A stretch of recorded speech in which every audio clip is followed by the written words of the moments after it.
নমস্কার দর্শক সুধীবিন্দু, hello Malda news থেকে আমি বেলাল হোসেন।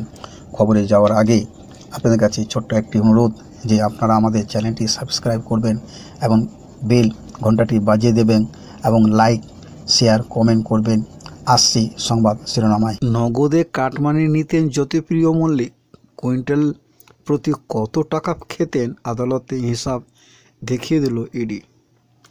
নিয়োগ দুর্নীতির আরেক মাস্টার, পাশাপাশি রেশন দুর্নীতি নিয়ে বর্তমানে তোড়পাড় গোটা রাজ্যে। রেশন কেলেঙ্কারি অভিযোগে ইতিমধ্যে ইডির হাতে গ্রেপ্তার হয়েছে রাজ্যে প্রাক্তন খাদ্যমন্ত্রী অর্থাৎ বর্তমান বনমন্ত্রী জ্যোতিপ্রিয় মল্লিক ওরফে বালু। আর তৃণমূলের এই বালুকে নিয়ে একের পর এক চাঞ্চল্যকর তথ্য সামনে গোয়েন্দারা। রেশন দুর্নীতি নিয়ে এবার দাবি ইডির, আদালতে কেন্দ্রীয় তদন্তকারী সংস্থার দাবি পদের ক্ষমতায় প্রয়োগ করে চাল কল মালিকদের থেকে নগদ কাটমানি তুলতেন জ্যোতিপ্রিয় মল্লিক। নিয়ম করে জ্যোতিপ্রিয়কে কুইন্টাল প্রতি ধানে 20 টাকা কাটমানি দিতে হতো মিল মালিকদের। আসছি পরে খবরে, সঙ্গে থাকুন আমাদের হ্যালো মালদা বাংলা নিউজ চ্যানেলের সাথে। নিয়োগ দুর্নীতির সমস্ত তদন্ত শেষ, হাইকোর্টে ফাইনাল রিপোর্ট জমা দিয়ে দিল সিবিআই। কাদের নাম উঠে এলো? সময় ছিল 2 মাস, তার মধ্যে শেষ হলো তদন্ত। সুপ্রিম কোর্টের বেঁধে দেওয়া ডেডলাইনের মধ্যে শেষ করা হয়েছে নিয়োগের দুর্নীতির তদন্ত।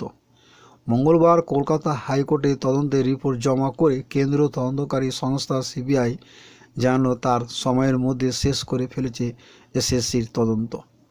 দেখা যাক, গত 9 নভেম্বর নিয়োগ দুর্নীতি সংক্রান্ত সমস্ত মামলা তদন্ত শেষ করার জন্য সিবিআইকে সময় বেঁধে দিয়েছিল সুপ্রিম কোর্ট। পাশাপাশি সর্বোচ্চ আদালত জানিয়েছিল তদন্তের শেষ হলে তার রিপোর্ট কলকাতা হাইকোর্টে বিশেষ বেঞ্চে জমা দিতে হবে। আদালতের নির্দেশ মেনে মঙ্গলবার কলকাতা হাইকোর্টে বিচারপতি দেবাংশু বসাকের ডিভিশন বেঞ্চে রিপোর্ট জমা করল সিবিআই। আসছি পরে খবরে। 124 ধারা দাবি বিচারপতি অভিজিৎ গঙ্গোপাধ্যায়ের বিরুদ্ধে সুপ্রিম কোর্টের তৃণমূল ছাত্র নেতা। আজকের দিনে বিচারপতি অভিজিৎ গঙ্গোপাধ্যায় নাম ডাক কোনো সুপারস্টার থেকে কিছু কম নয়। আর একবার এই জাদরেল বিচারপতির বিরুদ্ধে সুপ্রিম কোর্টের প্রধান বিচারপতির কাছে পৌঁছালেন তৃণমূল কংগ্রেসের ছাত্র নেতা, অর্থাৎ শীর্ষ আদালতের কাছে তৃণমূল নেতার আর্জি অবিলম্বে সংবিধানের 124 ধারা প্রয়োগ করা হোক। তৃণমূল এই ছাত্র নেতার নাম সুদীপ রাহা। তিনি আর তার বয়ানে বলেন, বিচারপতি অভিজিৎ গঙ্গোপাধ্যায় নানা সময়ে নানাভাবে রাজ্যে সরকারের বিরোধিতা করেছেন। একটি নির্দিষ্ট দল হয়ে কথা বলা অভিযোগ রয়েছে তার বিরুদ্ধে।